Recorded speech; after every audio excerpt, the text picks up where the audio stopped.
we will begin with the understanding of this term. What does a financial instrument mean? Okay, so a financial instrument is any contract that gives rise to a financial asset of one entity and a financial liability or equity instrument of another entity. So that brings us to the understanding that for every financial instruments there has to be at least two important parties. One is the lender, another is the borrower. One is the buyer of the financial instrument, other is the seller of the financial instrument. One could be the person who provides the funds in a financial instrument, the other could be the person who takes those funds. So ultimately, depending upon what kind of position a person takes in a financial instrument, it will decide whether a financial instrument gives rise to an asset, gives rise to a financial asset or a financial liability in his favor, right? So what does it mean? I have actually passed on a statement in front of you. A financial instrument is any contract that gives rise to a financial asset or financial asset of one entity and a financial liability or equity instrument of another entity. What does this statement mean? Let's try to decode this statement. In a financial system, there are generally two different entities. And if they agree to exchange funds for a future claim, then this is what can give rise to the scope of making of a contract, right? Now, question is, who are these two entities in the financial system? One entity or individual, right? Why we use entity and individual? Because entity could refer to a firm or a corporation or an institution, but then there is equally role of individual as well in the financial markets, in the financial system. So one entity or individual is a surplus unit, that is, it has savings and is looking for lending or investing them to somebody. The other entity or individual is a deficit unit, that is, it doesn't have cash or funds but is looking for borrowing them from somebody, right? So given this situation, if the party that wants funds acknowledges a claim in favor of the other party that would be providing those funds, then a contract is possible between the two, and this is what can lead to creation of a financial instrument. So that's what a financial instrument in detail means, right? Now let's move and try to see what are different types of financial instruments. Broadly speaking, financial instruments can be classified in two ways, right? Financial instruments can be either non-tradable financial instruments, or else they can be tradable financial instruments. Like, one category of financial instrument cannot be negotiated with third parties. So that is the non-tradable financial instrument. So non-tradable financial instruments cannot be negotiated with third parties. First of all, let's try to understand what does negotiation mean. Negotiation का मतलब क्या है? Negotiation means passing on ownership in a contract to another party by doing two acts. One act is signing that contract, another act is delivering that contract in the physical form. So negotiation can take place if one party, you know, uh, signs the instrument and as well as passes on that instrument to another party, right? So when we say non-tradable financial instruments, they lack negotiability. They cannot be passed on to the third parties, even if they are endorsed, even if they are signed as well as transferred, right? So one category of financial instruments cannot be negotiated with third parties. We already understood what does negotiation mean. Negotiation means passing on ownership in a contract to a third party, to another party, by merely signing and delivering it to that party, right? Now just think of a bank fixed deposit. Okay, whenever we make a deposit with a bank, and if that deposit is a fixed deposit, that deposit can only be liquidated by the banker who had actually issued it in the first place to us, right? The issuer here is the bank who made that deposit in the first place, right? Hence, we cannot negotiate bank deposits with a third party. So if we want to, redeem bank deposits, or in other words, if we want to encash bank deposits, they cannot be encashed with others than the banker who actually issued them. That's what makes such, bank deposits non-tradable, since they don't have the characteristics of being offered to third parties for a price, right? They can be only liquidated by the issuer and nobody else. The issuer here is the bank who had made the fixed deposit in the first place. Hence, we cannot negotiate bank deposits with third parties. That's what makes such type of financial instruments non-tradable. Contrast this in case of the other category of financial instruments that are tradable. So there are other types of financial instruments also available in the market, which are not like bank fixed deposits, which are not like non-tradable financial instruments, which are the financial instruments that can be traded in the market. In other words, such financial instruments can be offered to others by negotiating them, by endorsing on them, by signing them and delivering them for a certain price, for a certain value, right? So in case of other category of financial instruments that are tradable, it is possible to negotiate them with others. That is third parties, apart from their issuers, apart from those people who had issued such financial instruments in the first place. In this case, think of a debt security, a debenture that is listed on a stock exchange. Such a financial instrument can be sold to other investors for a price in the market just because of the reason that that such debt instrument could be listed on some stock exchange, right? Now let's see what is the meaning of a financial instrument. What conclusion do we arrive at? Okay, if we look at this definition, this is a wider definition which includes cash, deposits held by banks and other financial institutions, equity stocks, debt securities issued by the corporates, and option or futures contracts that are traded on the exchange. So it's a very broader definition which includes both non-tradable financial instruments as well as tradable financial instruments.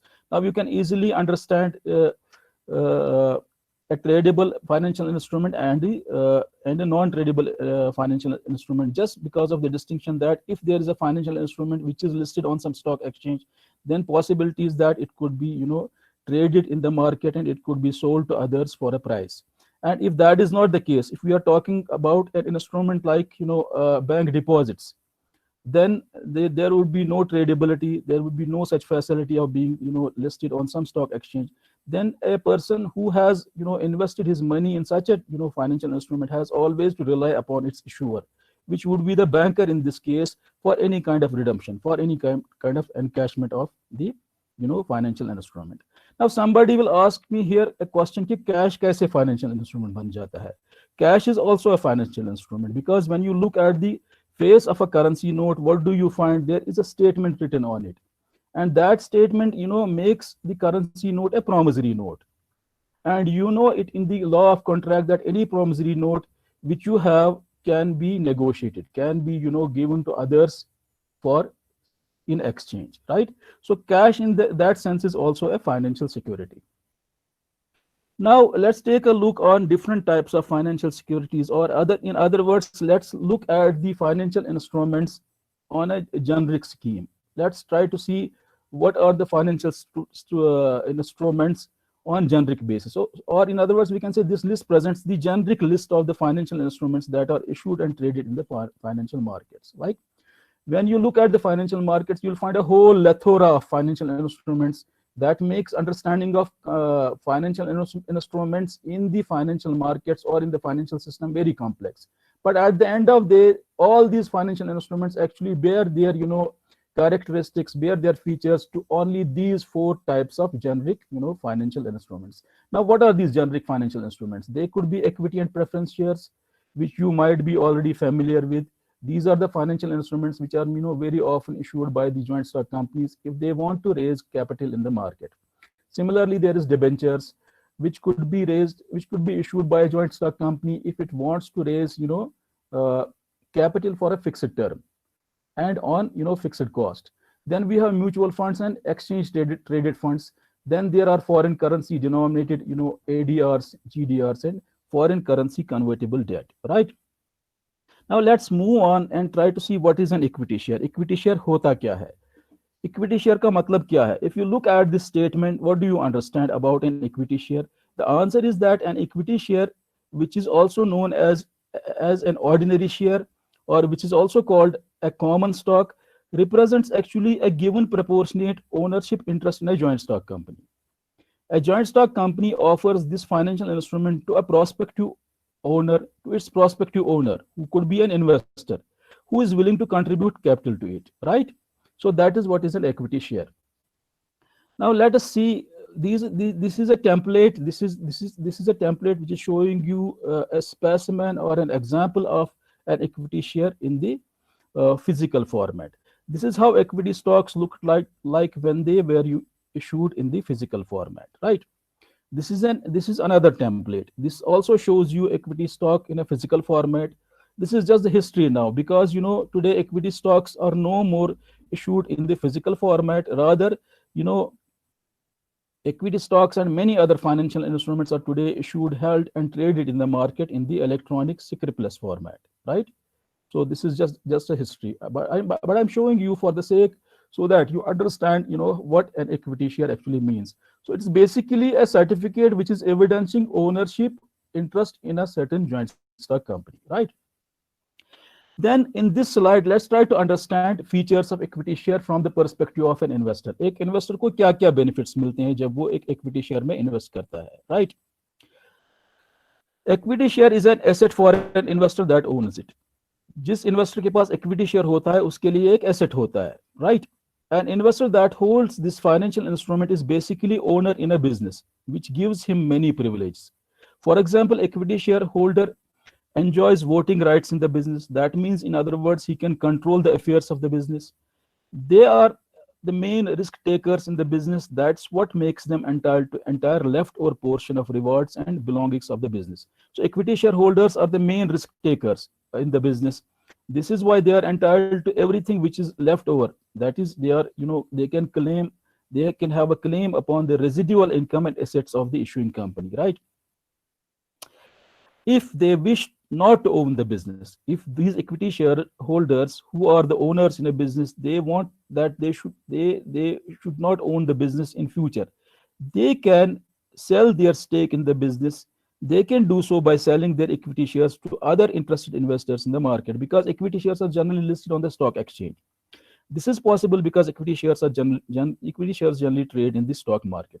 So these are some of the privileges, some of the benefits that an equity share can enjoy if he invests his money in a financial security called equity stock, right?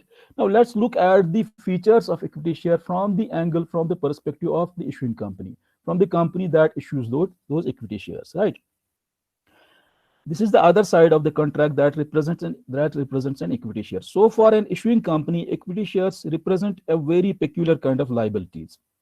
As long as there is not any doubt about continuance of business by a company, or as long as there isn't any doubt about the closure, shareholders feel that the business is going to continue in a smooth manner, then it is not required for the issuing company to redeem or repay its outstanding equity shares.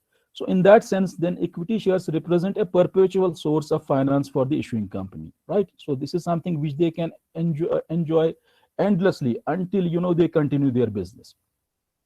Hence, equity shares provide a perpetual source of finance for the issuing company. Another thing, since equity shareholders own a business in return does not give them any promise to pay any dividends, right? So without having equity, a business cannot get a lender who will make a loan to it.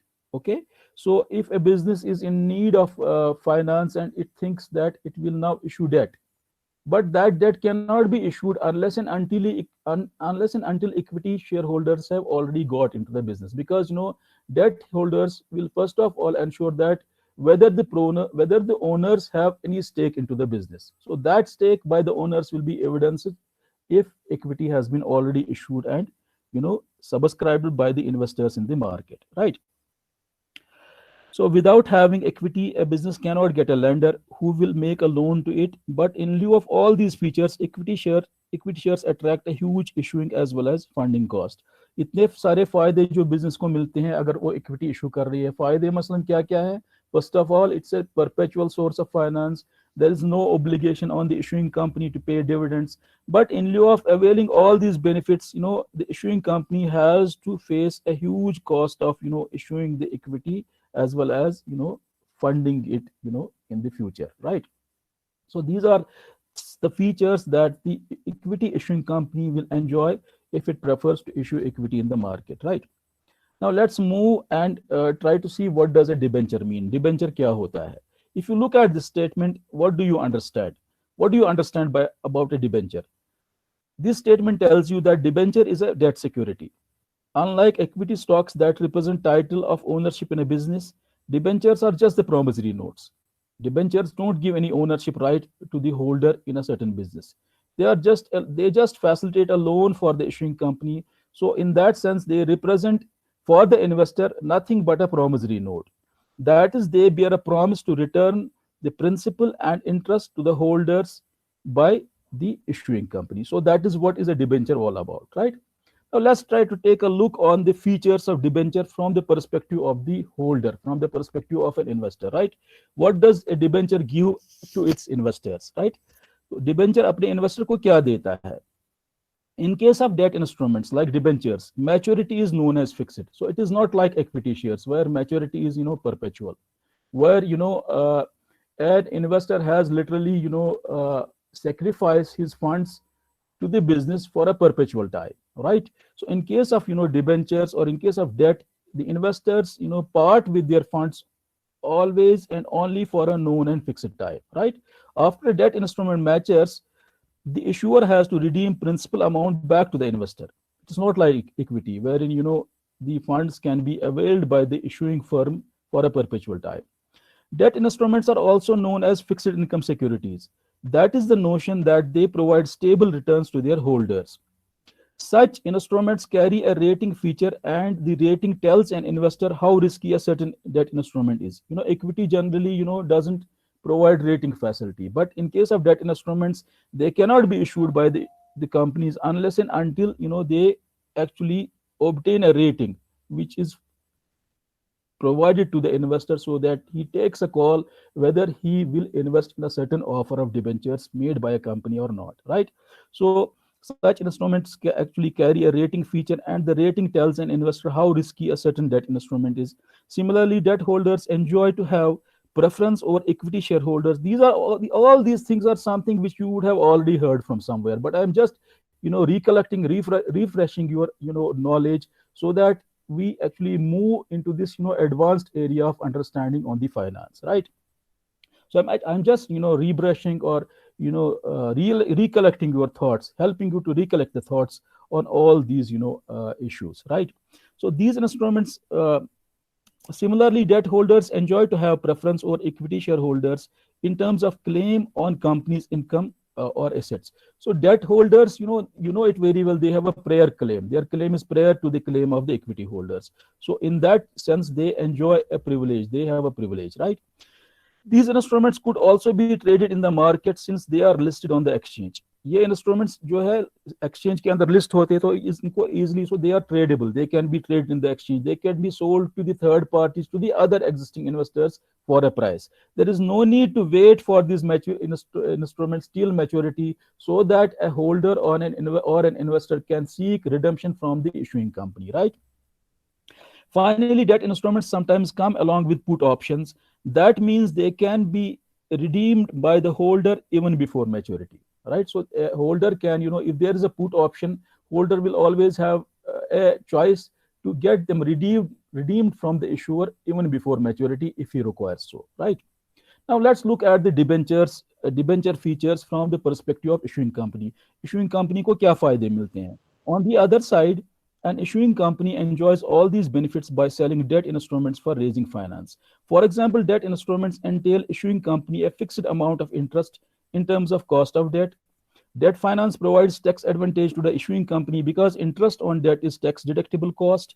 Similarly, it can improve the return on equity shareholders at the cost of risk of insolvency to be borne by them.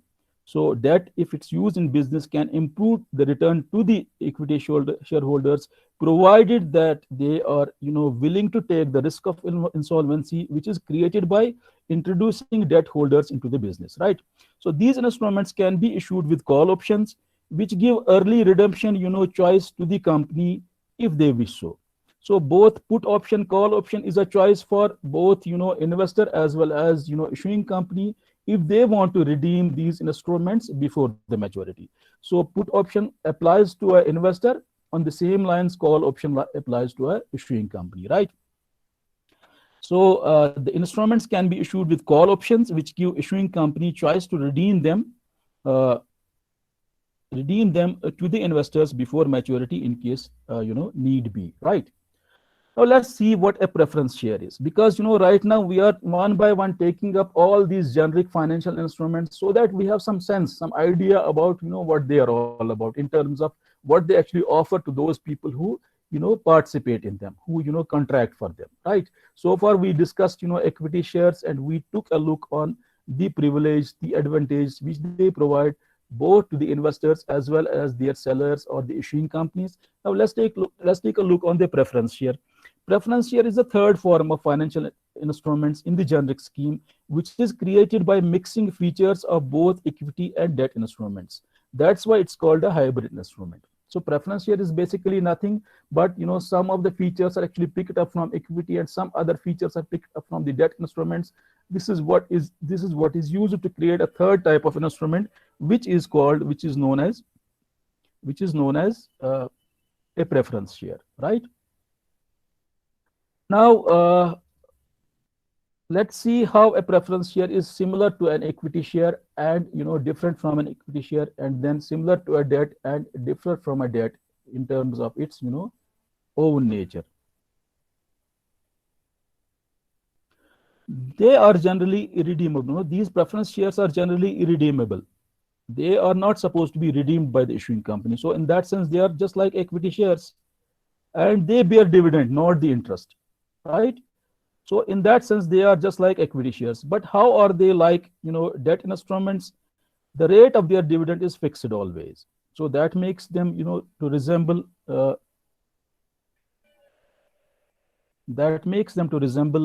the debt instruments, right? And also they don't have any voting right. So preference shares are similar to equity shares because they are irredeemable and they bear dividends, but they are similar to debt instruments because the rate of dividend is fixed like rate of interest on the debt, and also they don't have any voting rights as do the debt holders. Excuse me, there's a call for me, let me take it. Hello जी, वालेकुम अस्सलाम। मैं बाद में आपको phone करता हूँ, मैं थोड़ा बिजी हूँ, तो बाद में फ़ोन करता हूँ।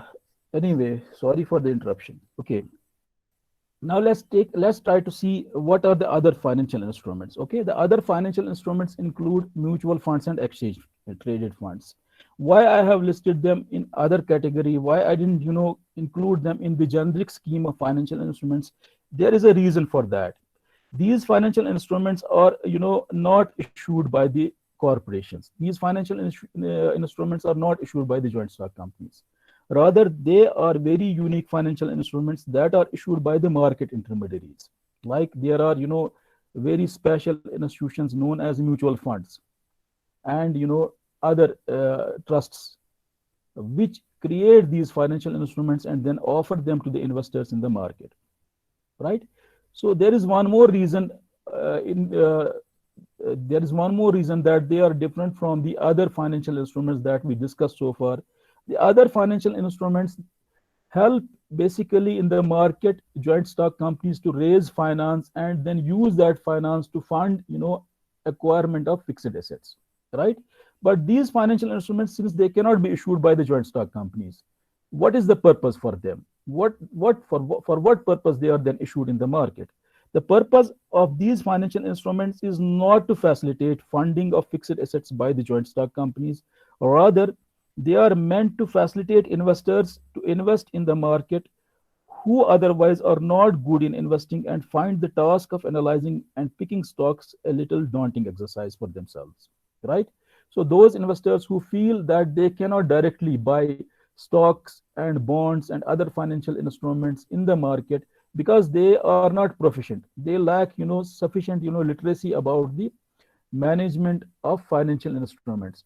So they otherwise would remain away from dealing in the financial market. So in order to make them to participate in the financial market, these instruments or these institutions have actually been introduced. Am I clear? So these instruments introduce the financial instruments that help those investors which feel that they cannot, handle financial instruments themselves. Rather, it should be done for them by others or by experts in the market, right? So the purpose here, these financial instruments are issued by the market intermediary, not by the joint stock company. The purpose here is not to facilitate funding of fixed assets, as that is the case when a company issues equity stocks or bonds, right? But the purpose here is to facilitate those investors to invest in the market who otherwise are not good in investing and find the tasks of analyzing and picking stocks a little daunting by themselves, right? Hence, mutual funds and ETFs, which is the acronym for exchange traded funds, increase the liquidity in the capital markets because they invest the funds subscribed to them by investors in existing securities that already trade in the market, right? So it's not like a company is approaching the market and issuing fresh claims in the form of stocks and bonds, and then raising the funds and using those funds to finance its, business operations, right? So here we have a very unique entity which could be known as mutual fund. It comes to the market, issues the claims, and those claims are ultimately used to, the funds raised through those claims are ultimately used to invest in the stocks and other financial instruments back in the market, right?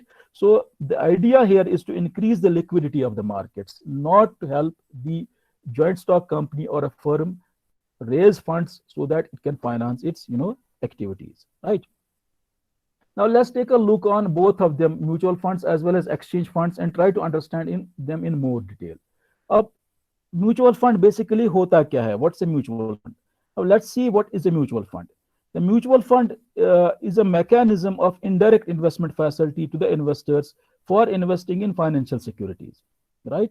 So an investor, as I already told you, that may not find himself or herself comfortable to do this activity on his own or on her own.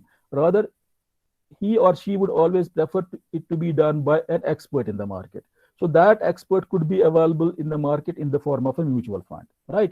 So mutual fund in that sense is a mechanism then of indirect investment facility to the investors for investing in the financial securities, right? Here, instead of investing directly into equity or debt, investors prefer it to be done by an expert, as I already told you, expert market intermediary on their behalf. The market intermediary invests the money which is given to it by the investors into a certain set of securities and then passes on any gains or losses that accrue on such investments back to the investors, right? For this service, a mutual fund charges investors a certain amount of fee. So that is what is the funda of a mutual fund. That's how a mutual fund actually operates in the market, right? Now let's take a look on the main idea or purpose behind the mutual fund. Mutual fund किस लिए बना है? Mutual fund का scope क्या है market में, right? Let's try to grasp that. Okay, when a mutual fund is floated in the market, the funds do not go to the corporation, as I already told you, as it does when a fresh equity offer is made by it, right? So whenever a fresh equity offer is made by the corporation in the market, funds generally go to that corporation, and the corporation ultimately use those funds to finance the activities, the operations, the assets of the business, right? It is not the case when a mutual fund is floated in the market. Although mutual fund also, raises a lot of funds by selling mutual fund units to the investors in the market, but those funds are used by the mutual fund to buy different types of, financial securities for the sake of investors who contribute into the mutual fund, right? Hence, mutual funds do not lead to any capital formation.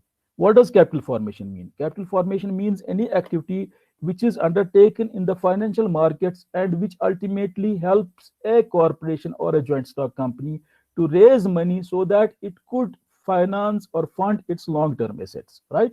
So whenever we talk about funding, financing long-term assets, that cannot happen unless and until there is on the other side another activity taking place, which is known as capital formation. Unless and until somebody is actually willing to provide capital to the firm, to the business, right? So a business can actually avail or raise capital from the market by issuing long-term financial securities. These long-term financial securities could be either equity or debt. So this is how a firm actually raises finance from the market. But when we talk about a mutual fund, who also issue financial securities in the market in the form of mutual fund units and raise capital. But that capital never goes to the firms. That capital always remains in the market. That capital is always used to buy existing stocks and bonds that are owned by the investors, that were probably already purchased from the issuing company previously in the market, right? So the job of a mutual fund is not to help, not to raise capital, not to help in capital formation, but it helps actually the less literate or less proficient investors to do their investments in the financial market, right? So mutual funds do not lead to any sort of capital formation in that sense. Funds raised by a mutual fund are thus used to buy existing securities in the market. The main idea behind a mutual fund is to offer investment facilities to those investors who themselves are not capable or who themselves are incapable of doing the same.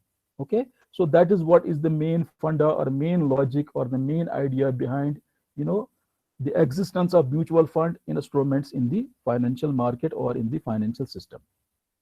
Now let's take a look on the features of mutual fund. Mutual fund में क्या क्या feature होते हैं? Okay, quickly. It is very clear now that mutual funds are indirect investment tools. They are managed by expert fund managers, and investors in mutual funds enjoy a lot of transparency. An investor may have a choice of keeping his money in a bank account, but bankers are never transparent. They never share with the depositors where their funds are actually lent by them.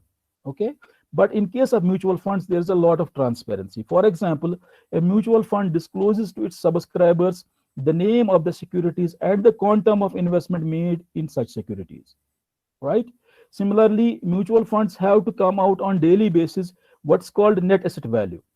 Net asset value is the amount that an investor would be entitled in a mutual fund per unit basis on his investment if the fund is liquidated on a certain day. अगर किसी दिन fund को liquidate किया जाएगा तो उस दिन जो है म्यूचुअल फंड को एक यूनिट पे कितना मिलेगा, उसको वो पता चलेगा कि फंड का नेट एसेट वैल्यू कितना है.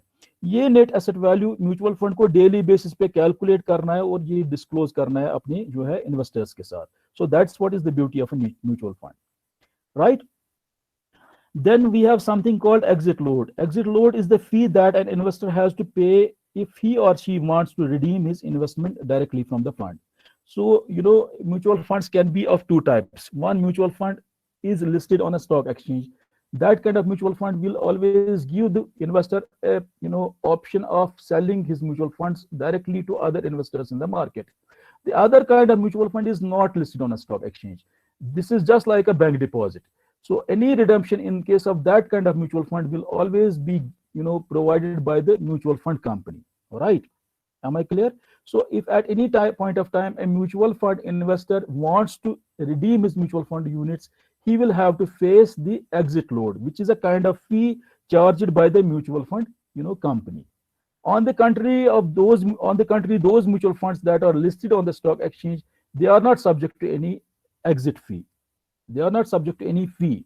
Rather, in case of such mutual funds, an investor has to pay a brokerage to the broker who arranges a sale or purchase deal in case of such mutual funds, right? So mutual funds that are listed on the stock exchange, they are subject to brokerage charge.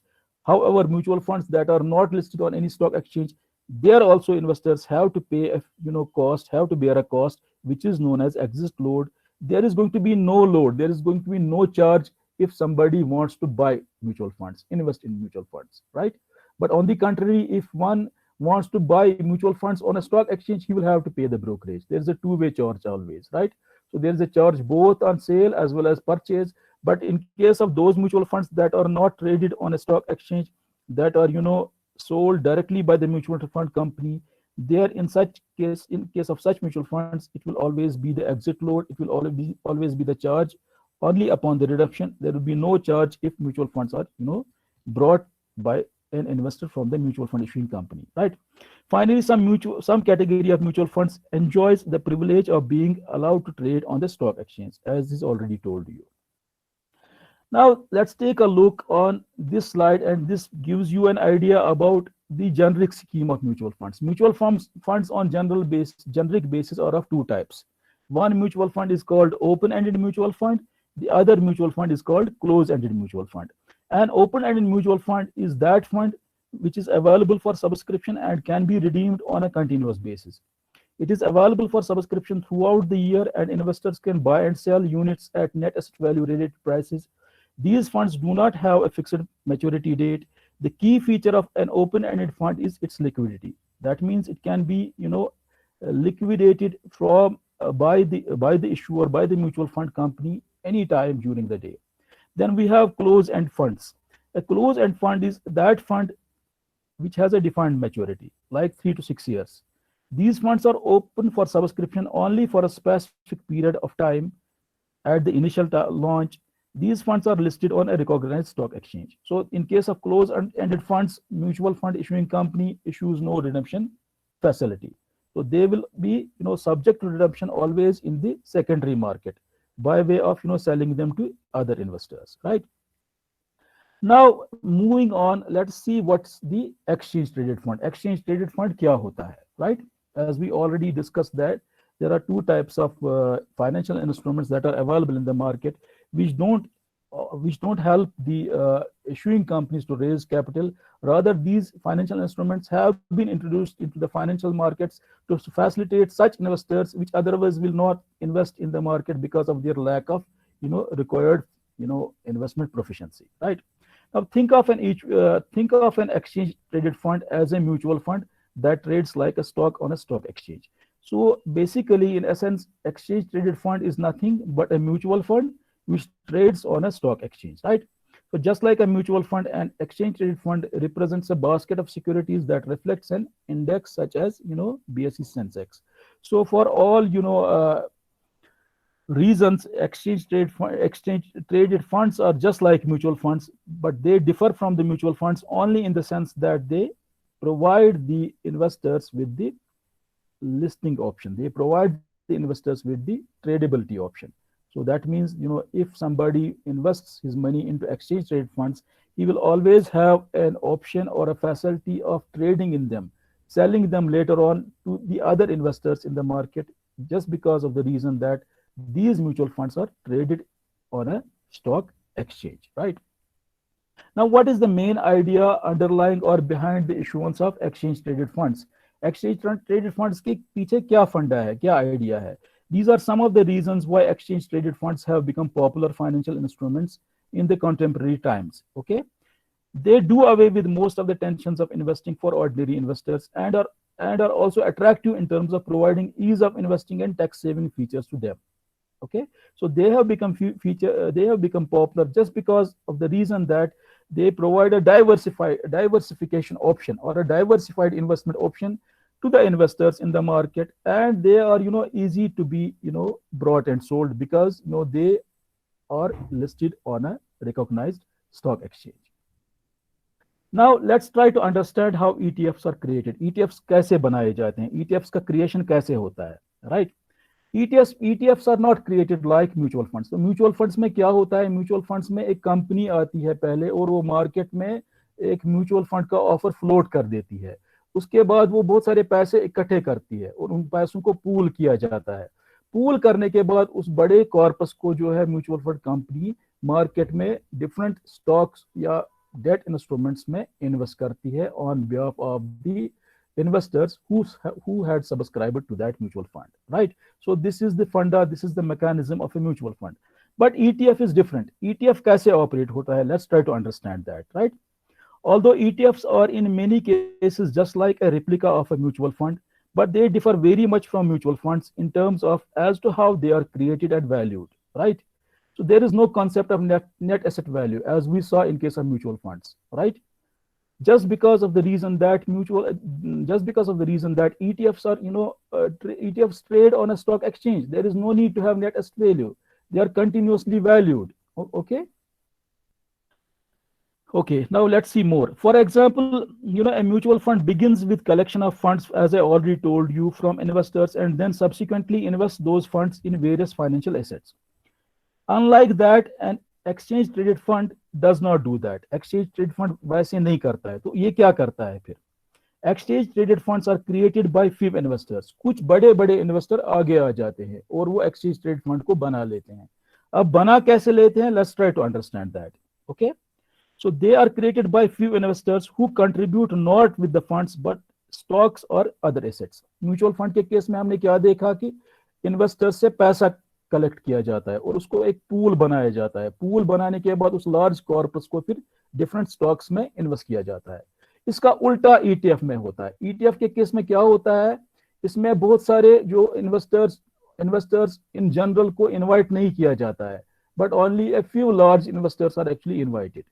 और वो बड़े बड़े investor जो सामने आते हैं वो cash लेके नहीं आते हैं, वो अपने पास जो उनके पास जो बड़े हीप्स या बड़े जो ब्लॉक्स ऑफ स्टॉक्स होते हैं या बड़े ब्लॉक्स ऑफ इन्वेस्टमेंट जो होते हैं ऑलरेडी इनके पास, वो उनको लेके जो है फंड में कंट्रीब्यूट करते हैं। तो इसका मतलब ये है कि ईटीएफ के अंदर इनिशियली कैश से कंट्रीब्यूट नहीं किया जाता है, बल्कि इसके अंदर जो है ब्लॉक्स ऑफ इन्वेस्टमेंट्स या ब्लॉक्स ऑफ सिक्योरिटीज के साथ कंट्रीब्यूट किया जाता है। So let's me repeat it once again.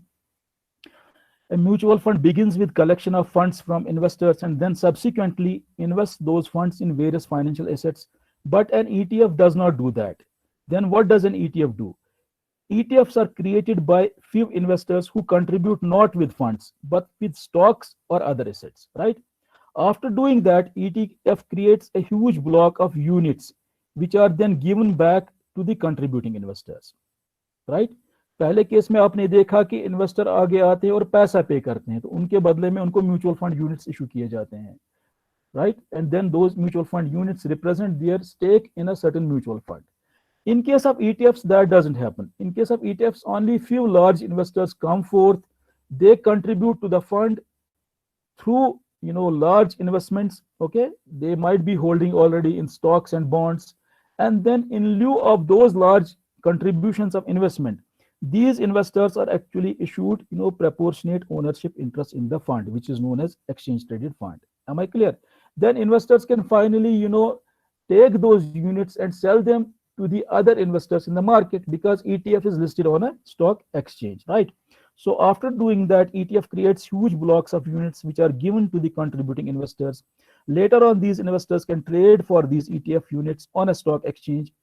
There is no scheme of net asset value in case of ETFs. Why? As I already told you, because there is no need to have net asset values on daily basis, because ETFs, because of being listed and then getting trading facility in the market, they are continuously valued. Investors have on a continuous basis a mechanism which provides them the valuation of their investment in a exchange traded fund, right? So in essence, ETF do not require to have net asset value disclosures because they are valued continuously on a stock exchange. So that makes them inherently little bit different from the mutual funds. So I hope that you might have got some sense how ETFs are similar to mutual funds, and then how ETFs are equally different from mutual funds, right?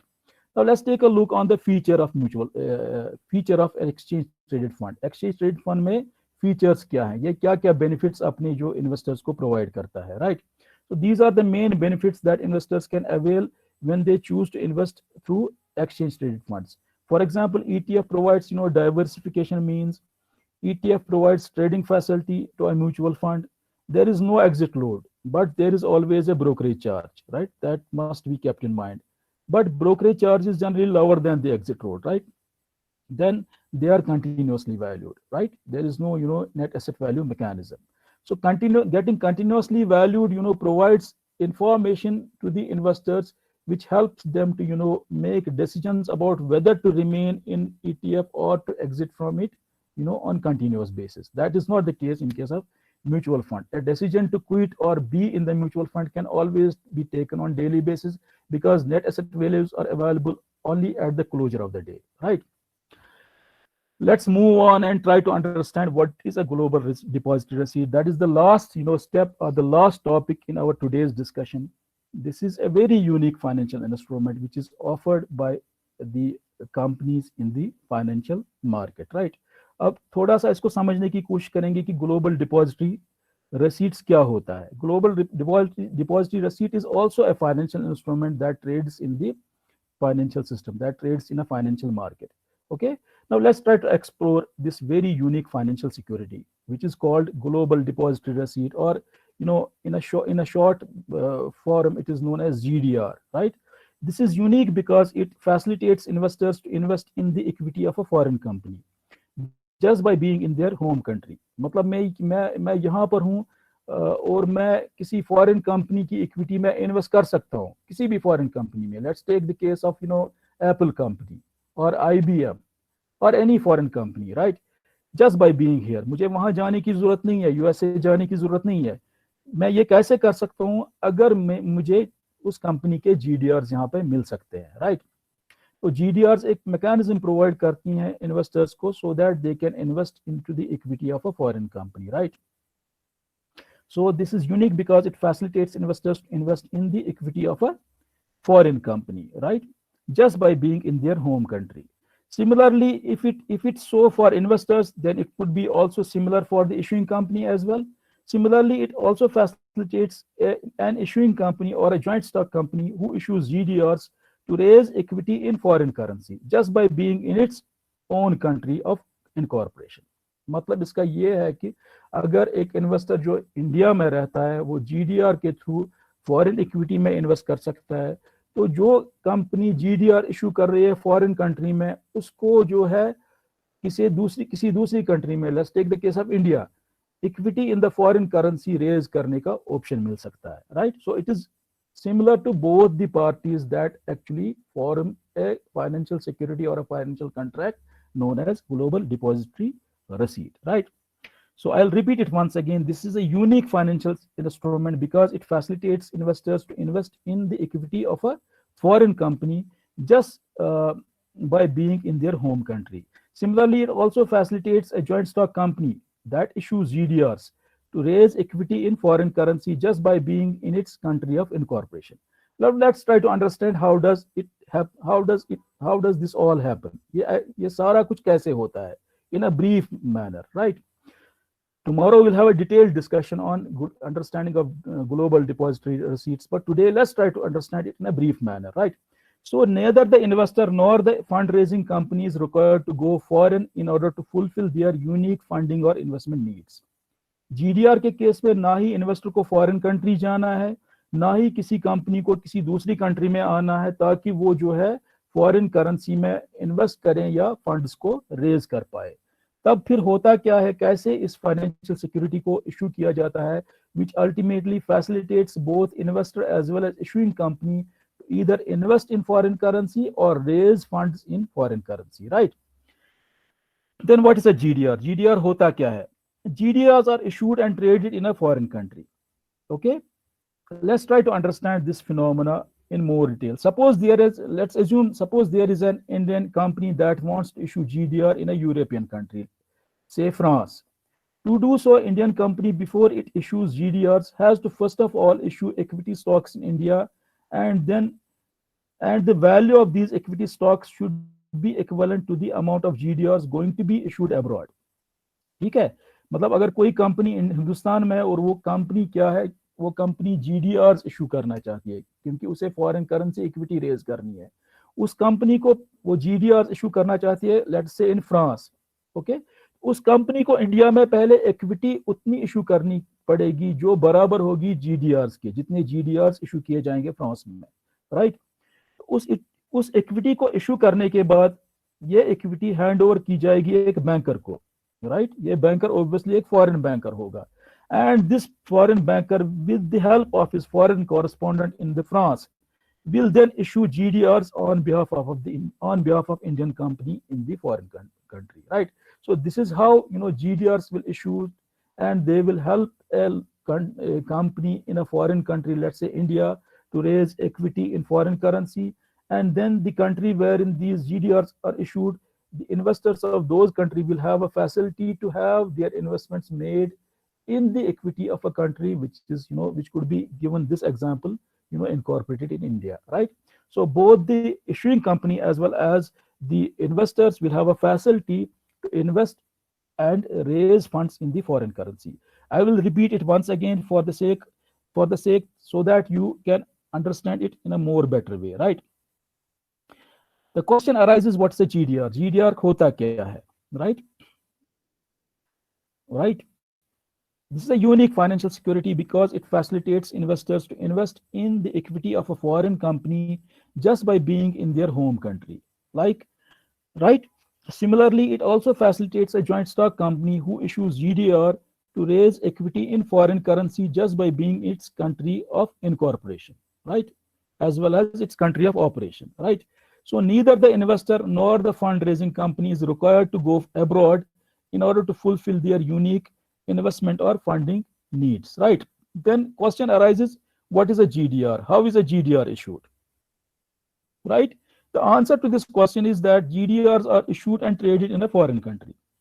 GDR को दोनों GDR issue भी और trade भी किया जाता है foreign country में.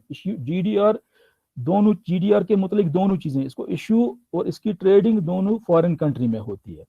अब इसको इशू और इसके बाद इसकी ट्रेडिंग कैसे फॉरेन कंट्री में होती है, let's try to understand. Right, let's try to understand that issue. Okay, let's explore an example. Suppose there is an Indian company that wants to issue GDRs in a European country, say France.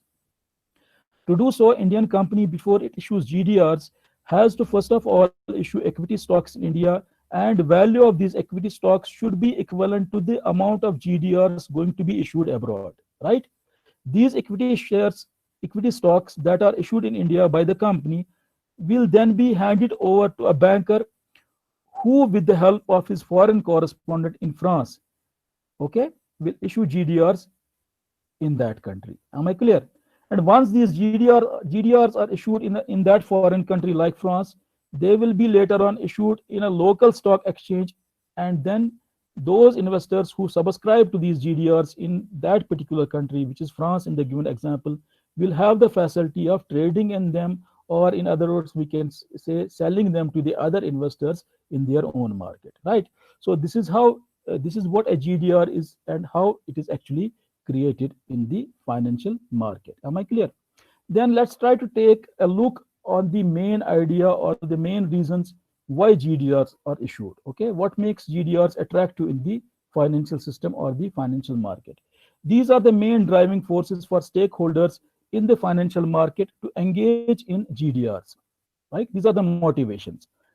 As is now understood that GDR enables a local company to raise funds in foreign currency. Besides this, it also helps the fundraising company to shift its foreign exchange risk on investors. इसका मतलब क्या है? इसका मतलब ये है कि, you know, whenever we have to deal or we have to do something in foreign currency, we must keep it in mind. While we do so, we have to bear the foreign currency risk. Foreign currency risk क्यों bear करना है? वो इसलिए bear करना है क्योंकि foreign currency की rates fluctuate होती है मार्केट, ये मार्केट में कांस्टेंट नहीं रहती है over time, right? So since we argued that the GDRs are such financial instruments that help issuing company to raise equity in the foreign currency, question arises, does then the issuing company, you know, entail foreign currency risk for itself? The answer is no. Why the answer is no? Because in case of GDRs, issuing company is required to pay dividends to the GDR holders in its local currency and not in the form of the local currency of the investors. इसका मतलब यह है कि जिस investor ने मिसाल के तौर पे फॉरेन कंट्री में एक GDR खरीदा है, उसको GDR इशूइंग कंपनी जो होगी, जो दूसरी कंपनी में होगी, वो उस इन्वेस्टर को डिविडेंड इन्वेस्टर की करेंसी में पे नहीं करेगी, बल्कि वो उस इन्वेस्टर को डिविडेंड जो है GDR इशूइंग कंपनी की कंट्री की करेंसी में पे करेगी, right? Am I clear? This is very simple. Suppose if there is an Indian company that has issued GDR to the investors in America, the dividend will be paid to the investors in America in rupee terms, not in US dollar terms. Am I clear? Had it been in US dollar terms, then in that case the Indian company had to convert local currency into the foreign currency. Then this is how that would have exposed itself to the foreign currency risk. Am I clear? Since there is no requirement to pay dividends on GDRs in foreign currency, that's what does not entail the issuing company, GDR issuing company, to any kind of foreign currency risk. But on the contrary, you know, investors have to bear always foreign currency risk, क्योंकि उनको dividend लेने के time में उसको पहले translate करना पड़ेगा foreign currency में, right? So in short, the fundraising company is able to shift its foreign currency or foreign exchange risk on investors when it issues global depository receipts. Am I clear? This is so because in case of GDRs, issuing company is required to pay dividends to the GDR holders in its local currency and not in the form of the local currency of the investors. On the other hand, GDR provides investors a facility to invest in the equity of a foreign company. That's very well known, right? But such foreign investors do not enjoy any voting rights, as do the local equity shareholders get in that company.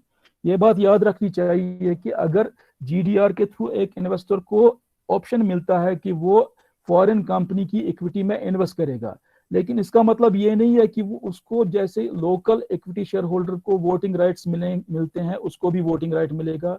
GDR के case में कोई voting right जो है investor को नहीं दिया जाता है. Right? Am I clear? Then finally, we end up the discussion with, taking a look at the foreign currency convertible bonds. Okay, so this is the, another kind of financial instrument that is, issued, that is popular in the financial markets, which is used for raising the foreign currency denominated debt. Am I clear? So FCCB or foreign currency convertible bond is a financial instrument that can be used by companies to raise foreign currency debts. This is again just like global depository receipt, but the difference is that global depository receipt or GDR can only be used to raise foreign currency equity, but this kind of an instrument can be used for raising foreign currency debt, right? So we are actually talking about nothing but foreign currency denominated equity and debt instruments. Earlier we talked about on the generic scheme equity and debt instruments. It's again the repetition of same, but the only difference is that the instruments we talk about help the issuing companies to raise finance in terms of foreign currency, right? Okay. Foreign currency or FCCB, foreign currency convertible bonds or FCCB, is a financial instrument that can be used by companies to raise foreign currency debts. A question may be asked about why would a company need foreign currency equity or a debt in its funding. कोई पूछ सकता है ये सवाल कि एक company को foreign currency में इक्विटी क्यों इशू करनी है, एक कंपनी को फॉरेन करेंसी का डेट क्यों चाहिए. तो ऐसे आदमी के लिए हमारे पास जवाब भी है, आंसर भी है. तो आंसर क्या है? The answer is that the fund raising company might have imported some fixed assets and may be in need of paying an import bill on account of that. Okay, so if a local company may have purchased some fixed assets abroad, or it may have sought some services abroad, in lieu of which it may be now required to pay in foreign currency, make payment in foreign currency.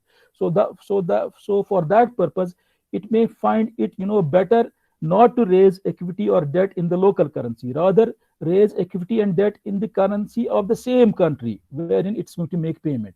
By doing so, it is actually avoiding any kind of foreign exchange risk in its favor, right? Am I clear?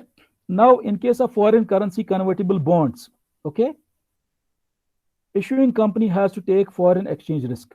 इस case में issuing company को थोड़ा बहुत foreign exchange risk है. वो किस लिए है? वो इसलिए है इस केस में issuing company जो है dividends, जैसे कि हमने देखा global depository receipts के केस में dividends पे किए जाते हैं local currency में. But in case of foreign currency convertible bonds, interest has to be paid in foreign currency.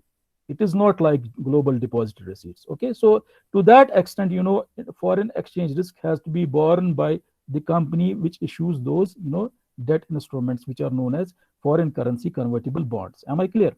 So now, in case of foreign currency convertible bonds, issuing company has to take foreign exchange risk, as interest on debt can no more be paid in local currency like it was in case of dividends on GDR.